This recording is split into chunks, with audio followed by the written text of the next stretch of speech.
Now, this raises a critical question. What does agility look like when machines can adapt faster than teams? Right. So, as we all know, that Agile was designed for human collaboration and delivery, right? But then AI introduces a new dimension of continuous learning, automated backlog refinement, even these days self-healing systems, right? So, how does this shift the core principles? So, Shubho, how do you see AI redefining what agile means in the next 3 to 5 years? Excellent. So first of all, thank you, Dola, for the overwhelming introduction. Um, and one more thing for the people that she introduced me as a speaker and Shubhra as a moderator, but it's not exactly the same. I mean, it's a little different this time.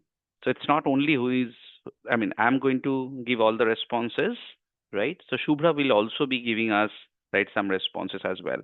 Before I give the answer, am I sounding clear? Are you able to hear me, guys, clearly? Yes, Shubham. Yes. Yeah, thank you so much. So coming back to your question, but before that, again, I would like to take a step back. Where all it started. It started 25 years back when Agile Manifesto was published. And then we have seen, right, a huge roller coaster ride for Agile itself. Now, initially, right, for the first 5 years, there were not much of taker because people were still skeptical about taking agility, right, as a framework or transformation medium. And then the initial inhibition, right? I mean, it was kind of infected into it was becoming infectious in the customer's mind how things are going to change, whether it is really going to solve my problem. Like every disruption has its own right challenge, initial challenges, and there was some initial fear factor as well in the team's mind that agility was promising too much of transparency, right? So no status-based reporting anymore. It's always real-time update based on the working software. So initial fear factor was also there. And then we have seen that in every 5 to 10 years or 5 to 7 years, we have seen that agility also had its own roadblocks. Now, initially, we had seen that agility, initially, it was coming up with too much of promises, but once it started in a full fledged manner, we started seeing a lot of challenges as well. Because agility was mostly recommended for the development team, but not for all the support organizations. So maybe even if the agile teams were ready to give you the incremental outcome in every 15 days or 10 days, we were not seeing, right, that is getting moved to the market because the release management team, the deployment team, the operations team were not following agile. And then DevOps came as a savior, and that became an integrated model. And no one can deny on that fact that agility augmented with DevOps is becoming or giving us a more quantifiable benefit. Though agile frameworks like Scrum, Kanban, they were never publicly telling that, okay, it will be good if we can have DevOps with us, right? But it was an underlying fact. In fact, when I was working in IBM, that time we tried out with an integrated approach of design thinking to begin with, then agility for the execution, finally DevOps. So that was one part. And then what was the next roadblock? So when the new disruption came in on the competitiveness. So now people are not ready to wait for 1 year to complete or 2 years to complete the development with a single team. They wanted the delivery to happen more faster than the competition. So here comes the need of multi-team agility. And not only multi-team agility, so now this time the disruption helped us to really scale it up to the right CXO CIO level. And that's how we are calling it as a organizational agility and the enterprise agility. So the point here is when Shubhra told me that how are you seeing agility in the next 3 to 5 years, I would like to say agility has been seeing this kind of roller coaster ride for the past 20 years or so. And it has not dead yet. It is not yet right gone, done and dusted. Maybe many people thinking, no, agility is not going to do anything, it's dead. But no, Agile will again transform, and we may see a Agility 3.0 or 4.0 as you suggest. And already we have seen that there are a lot of frameworks which are coming up with a promise, with a lot of positives, how Agile can be delivered in a much better way, leveraging AI capability. Now, let us come to the pointers. Now, if I try to go by point, now it is now becoming, or it will become more hyper automated decision making. Now, before I go deeper into it, you have to understand it is still evolving. It's not a defined framework anymore. I mean, not yet. So like scaling model was initially a thought, and then it took the shape, and now it has become a framework. So now a lot of ideas are kind of floating around. Everyone is thinking about positives, negatives, what can be this, what can be that. So still there are a lot of ideas floating around, but we have not yet come to any conclusive decision how the agility will look like in next 3 to 5 years when AI is going to be kind of stable, though it is not going to be, because it's always a probabilistic thing.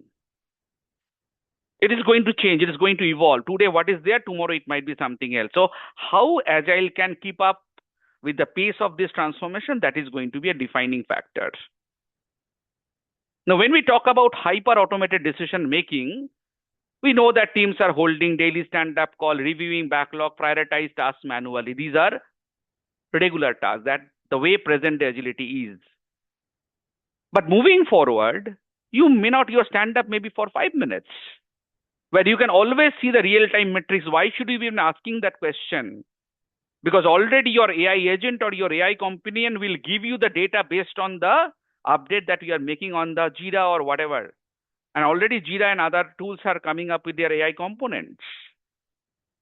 And also the auto prioritization, right, of the backlog, the velocity will be defined. And not only, now I'm sure like you all have seen that cricket matches, right? One-day cricket matches or T20 cricket matches. Are we analyzing or are we really calculating the current run rate? Earlier we used to do that. But are we really calculating what is the current run rate? What is the asking rate? If you even open the ESPN cricket info, you will always see that every ball bowled and the CRR, NRR changing. Not only that, with every ball bowled, every four scored or every wicket fell, the probability is also changing. So it is now based on real-time metrics. Predictive sprint planning. Now, when we do the sprint planning, there are quite a few things that we need to consider. What is the capacity? What is the estimation? Right? And of course, what is the prioritization? And the capacity is calculated mostly in the historical data, and Scrum Master goes ahead and, right, they do that manually. Now, moving forward, things will be completely automated. They will be all before, whenever let's say you are clicking on start a sprint, immediately you will have the data for the last 5 or 10 sprint. They will give you a trend chart. What has been your historical spillover pattern? What has been your new ad hoc addition, which we do manually today? And accordingly, we take the decision that, okay, this is my capacity. How much can I commit? But this business volatility, the scope volatility, all these things will be calculated beforehand and the result will be in front of you. You just need to fit in the data, accept, or you need to make some customization. And no one can deny on that because this is factual. This is data driven. But yes, still the control will be with the Scrum Master, with the product owner to decide whether I need to change it or I have a better insight to override that.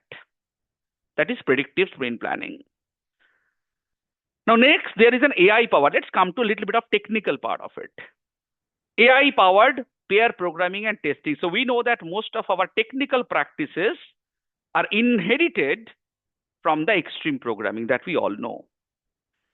Now today what is happening? Developers write the code, testers validate manually or maybe with the test-driven development. But moving forward, first of all, whether we need to at all write the code. Because there may be a situation that you do not even write the code, you just put the business logic and automatically the code will be accepted. I mean, code will be created, generated for you. Or let's consider the situation that you are writing the code and automatically your AI companion will tell what all use cases you are missing, right? Because you have a direct relationship to the user story using GitHub Copilot. and your Jira will tell or GitHub will tell, okay, these were the kind of acceptance test criteria and what all things are kind of missed out here. So it will really become a real-time coding partner for you. It will guide you. It will not override you, but it will guide you. Now, whether you want to take that suggestion or not, that's your call. Runtime coding standard, runtime syntax validation, all those things are going to come. Even sometimes they will suggest some fixing bug in your code, exception handling and all those stuff. Now, coming to agility at scale. Now, one of the interesting or important factor for the scaling model, whenever we are working with multiple teams, we are expecting a lot of dependencies to happen. Now, before even we go to the PI planning, I'm just taking one example. So your AI companion or AI agent will tell you, because you know by that time that what features are given to what teams. So forget about like they have split that into user story. It can always give you, these could be the probable dependencies. Now let's say Shubhra is the Scrum Master for one of the team. I am the Scrum Master for another team. So Shubhra will get a hint, already a suggestion. Okay, you might be expecting this dependency, and Shubho's team and Dola's team will own these dependencies. So the need of the Scrum of Scrum within the breakout room or during the PI planning will not be required. And sometimes this can also trigger the point suggestion to the product manager so that the product owner can also decide, okay, this is important. I need to keep some capacity for this dependency resolution.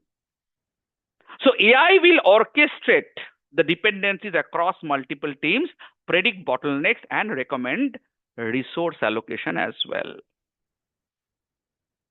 Now, finally, there are a lot of points to discuss, but in the interest of time, if I think about Agile role evolution, then product owner will become even product curator or strategist. Scrum Master will now start evolving like an AI workflow orchestrator than just running some team event, etc., etc. And the developers will not become a problem solver. I mean, they will rather become a problem solver than just becoming a coder. Now,